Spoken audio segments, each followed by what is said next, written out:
Hello friends, नमस्कार। स्वागत है आपका उज्ज्वल क्लासेस यूट्यूब चैनल में।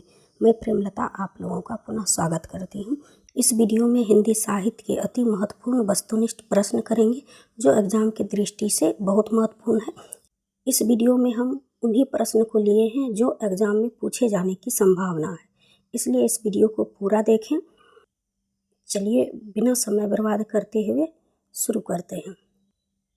प्रश्न संख्या 1। भाषा बहुत परिष्कृत और परिमार्जित न होने पर भी कबीर की उक्तियों में कहीं कहीं विलक्षण प्रभा और चमत्कार है। प्रतिभा उसमें प्रखर थी, इसमें संदेह नहीं।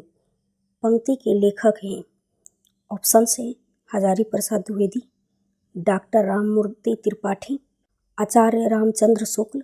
उपयुक्त में से एक से अधिक, उपयुक्त में से कोई नहीं। तो इसका सही आंसर हो जाएगा ऑप्शन सी।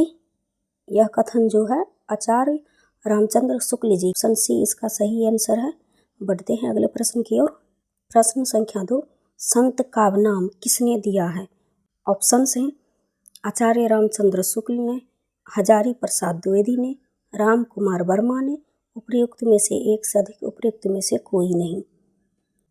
आचार्य रामचंद्र शुक्ल भी नहीं दिया है, हजारी प्रसाद भी नहीं दिया है। इसका सही आंसर हो जाएगा ऑप्शन सी। राम कुमार वर्मा ने संत का नाम दिया है, तो ऑप्शन सी इसका सही आंसर है। बढ़ते हैं अगले प्रश्न की ओर। यह प्रश्न जो है इम्पोर्टेंट है, कई बार पूछा जा चुका है। अजगर करे न चाकरी, पंछी करे न काम। पंक्ति किसके द्वारा रचित है?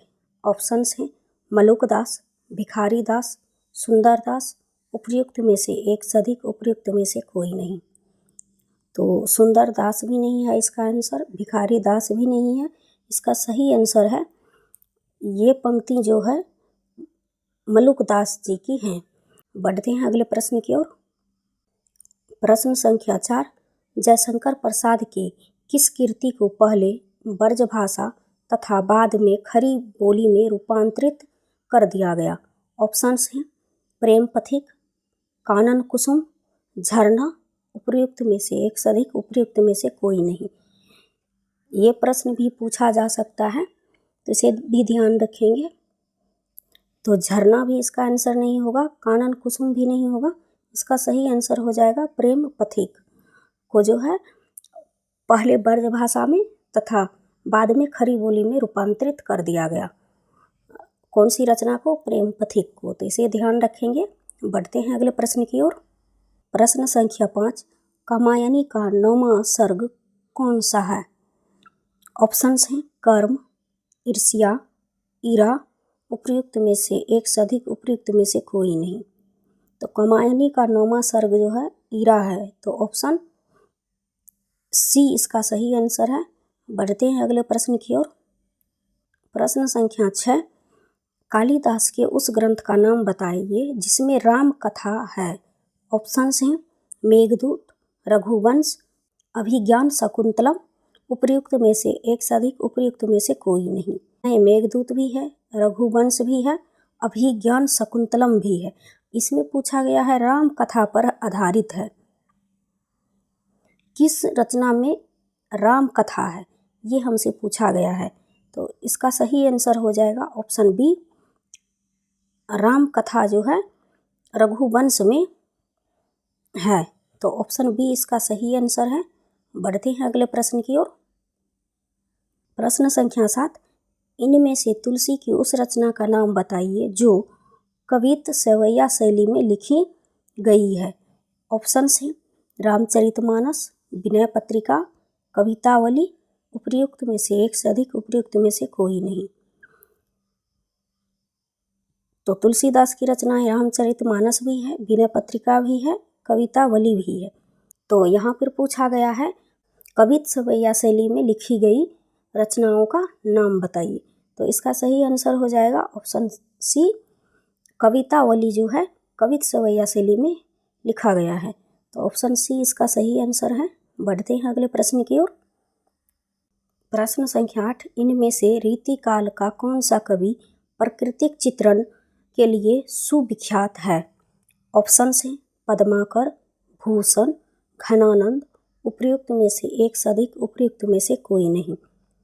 तो प्राकृतिक चित्रण के लिए सुविख्यात है। कौन सी काल के कवि हैं? रीतिकाल के कवि हैं, रीतिकाल के कवि हैं। इसे भी ध्यान रखेंगे। तो पद्माकर भी नहीं है, भूषण भी नहीं है, घनानंद भी प्राकृतिक चित्रण के लिए सुविख्यात कवि नहीं है। तो इसका सही आंसर हो जाएगा उपर्युक्त में से कोई नहीं। प्राकृतिक चित्रण के लिए सुविख्यात है सेनापति। इसे भी ध्यान रखेंगे क्योंकि यह प्रश्न पूछा जा सकता है। बढ़ते हैं अगले प्रश्न की ओर। प्रश्न संख्या 9, 84 वैष्णव की वार्ता के रचयिता का नाम क्या है? ऑप्शन है गोकुलनाथ, नाभादास, सूरदास, उपर्युक्त में से एक से अधिक, उपर्युक्त में से कोई नहीं।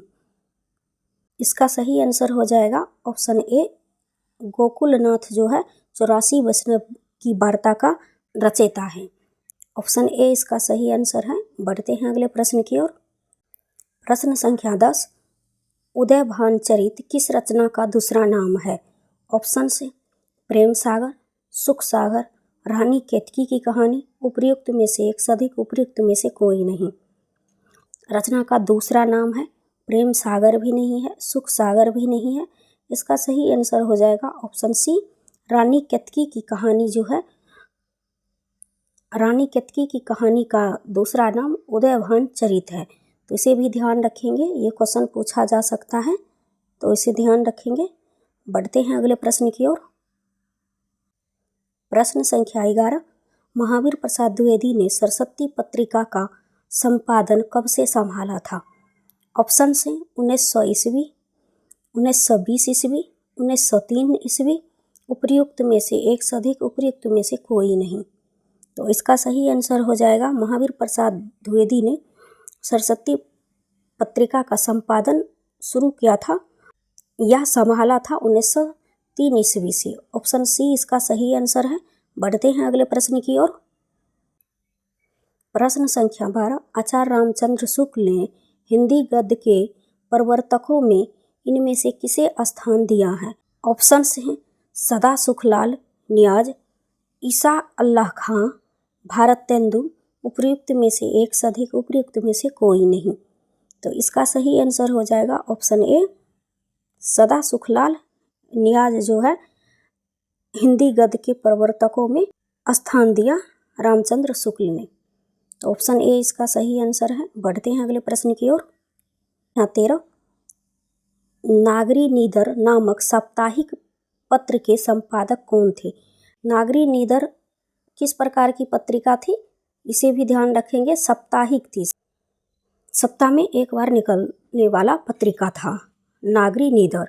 इसे भी ध्यान रखेंगे। ऑप्शन है प्रताप नारायण मिश्र, भारतेंदु हरिश्चंद्र, बद्री नारायण चौधरी, प्रेमघन, उपर्युक्त में से एक से अधिक, उपर्युक्त में से कोई नहीं।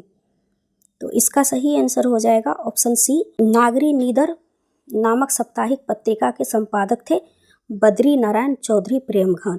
तो इसे भी याद रखेंगे। और यह किस प्रकार की पत्रिका है? साप्ताहिक है। बढ़ते हैं अगले प्रश्न की ओर। प्रश्न संख्या 14, उसने कहा था कि मुख्य पात्र का नाम है।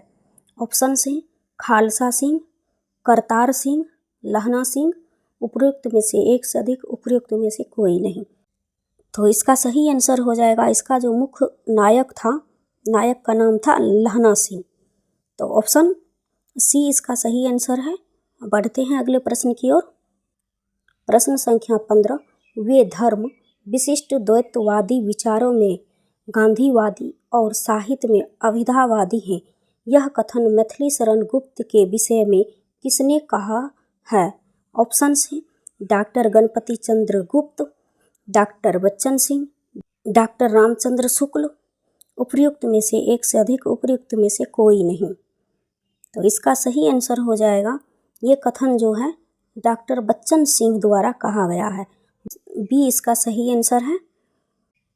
ये कथन को याद रखेंगे क्योंकि यह कथन पूछा जा सकता है। तो आज के वीडियो में बस इतना ही। मिलती हूँ अगले वीडियो में नए प्रश्नों के साथ। Thank you so much.